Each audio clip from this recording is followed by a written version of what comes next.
So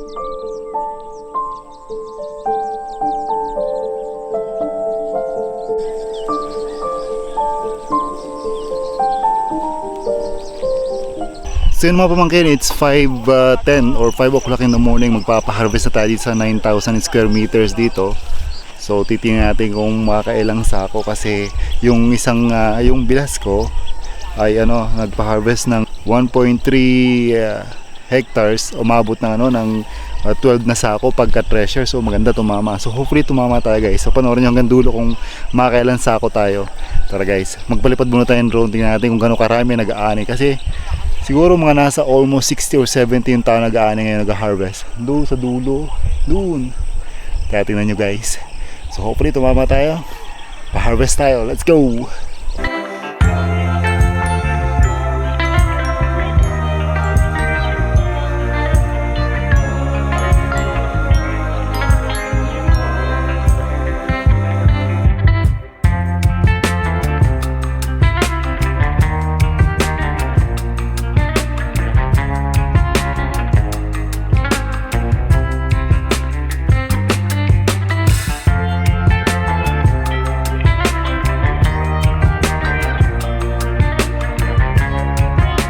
So guys, dito yung isang grupo na taga rito rin sa barangay. Ito nandito.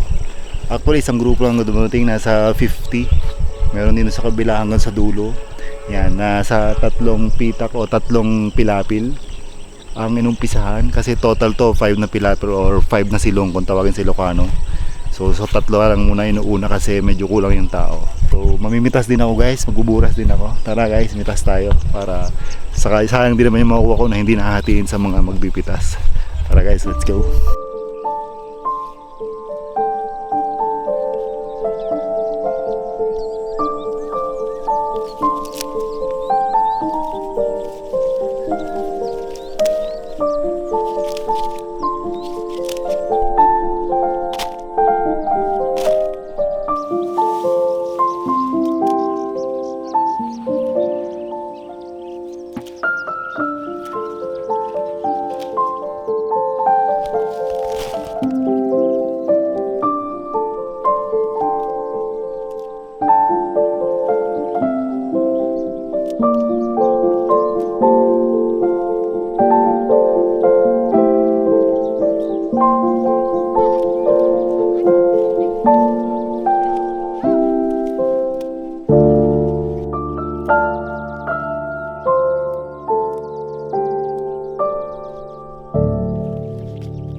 So mga pamangkin, total pala kami almost 65 katao kami o 66 including me. So ngayon nasa around 6:20 pa lang in the morning. Sobrang tindi na ng init. Medyo yun nga lang ang challenge. Mainit na agad, hindi pa nakakalahati. So hopefully itong 9,000 square meters na to maganda nga ni. Yun guys, ang dami nag-harvest sa kabila. May mga dumating pa ata pero mga nakapuno na ng sako yung iba kalahati pa lang. May mga mabilis magburas o mag-harvest, meron ding mabagal. Kaya kung mabagal, di naman ako sanay. So yun guys, tuloy pa natin, then mamaya hatian na. Sana makarami tayo.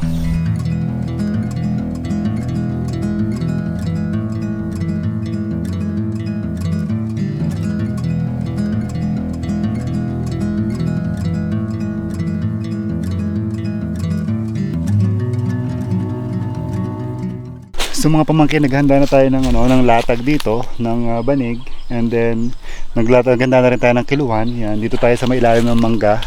So dito tayo hatiin natin yung mga nag-harvest. Actually nag-harvest pa sila, hindi pa sila tapos. Pero nag-ready na tayo. And then inihanda na rin natin yung mga sako guys. Ito, initially inihanda akong sako 25 pero mukhang kukulangin. The good thing is nagtitinda tayo ng konting feeds sa harap ng bahay doon. So may mga sako tayo na ipon, mga pinagbentahan ng feeds. So yan, ready na rin yung ating kiluhan. Nandito tayo sa ilalim ng mangga. Ayan yung malaking mangga oh. And then sa ilalim ng santol, ayan yung santol. May niyog din pero wala namang lalaglag. So nandiyan yung loob, nandiyan yung hand tractor na mag-aakot ng buras o naani, harvest. Let's go guys. So yun mga pamangkin, medyo mali pala tayo ng setup. Nag-setup ako doon sa may ilalim ng mangga, doon sa gitna ng bukid. Doon sa may mangga doon, which is mali pala. Dapat dito sa may kalsada malapit para hindi nakakutin diretso sa kanya sa tractor tsaka sa kung ano man pang hakot. So dito tayo nag-set up ng hatian. Yung in-law ko dumating na rin, daddy. So, tutulungan ako. So ready na tayo sa paghahati, guys.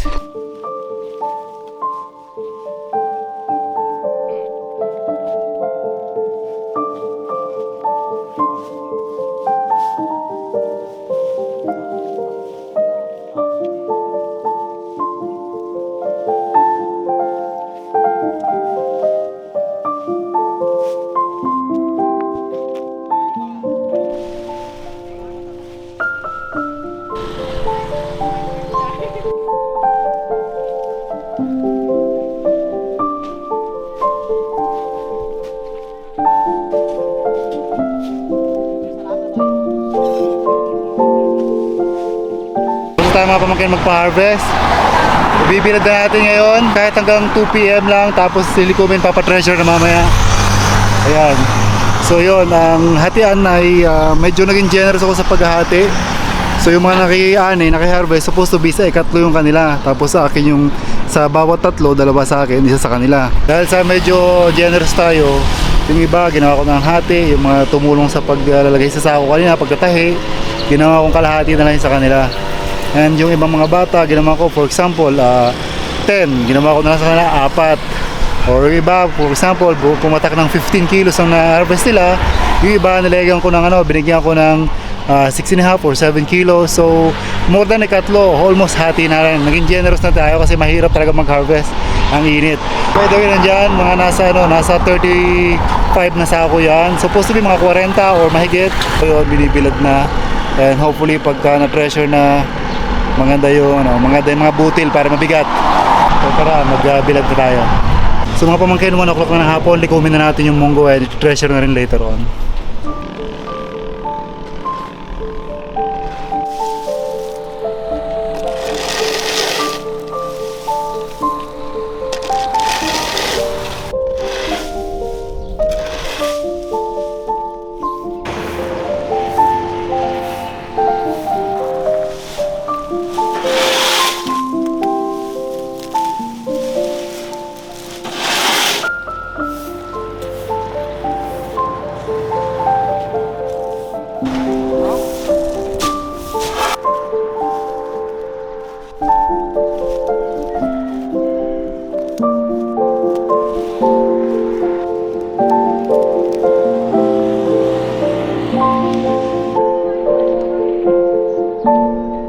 So yung mga pamangkin, ipapatreasure na natin. Nandito, naka-ready na sila.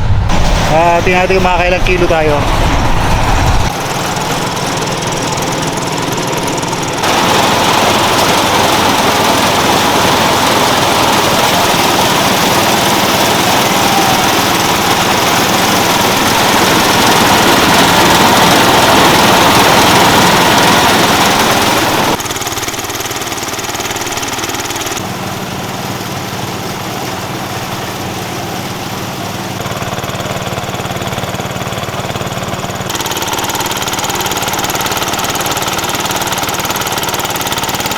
So yun, finally tapos na tayo, complete na treasure na. Ito na yung munggo. Ayan, ito yung mga balatong. So lumabas siya ng 353 kilos or 7 na kaban and 3 kilos na sobra. Well, ang estimate namin 8 kaban, pero maganda na rin kasi last year dun sa same area sa 9,000 na yun square meters, last year umabot lang siya ng 6 kaban. So this year umabot ng 7 na kaban plus 3 kilos. Unfortunately nga lang, medyo mura ngayon ang price ng balatong. Pero hindi natin lahat bibenta kasi magbinhi tayo. So yun guys. Maganda na rin yung ani kasi 9,000 square meters umabot ng 7 kabans, at saka masyado akong generous sa pamimigay kanina. Paghahati ng mga nag-harvest. Kaya medyo siguro almost 5 kabans pa yung dapat makukuha ko na 5 kabans na hindi pa na-treasure, or more or less around mga 40 kilos pa sana na balatong o munggo. Pero it's okay, at least nakatulong tayo kasi maging generous tayo sa mga medyo, alam mo yun. So yun guys, so naka-ibenta lang natin sa bayan, and then syempre konting merienda. So yun mga kaprobinsya, ka-province life.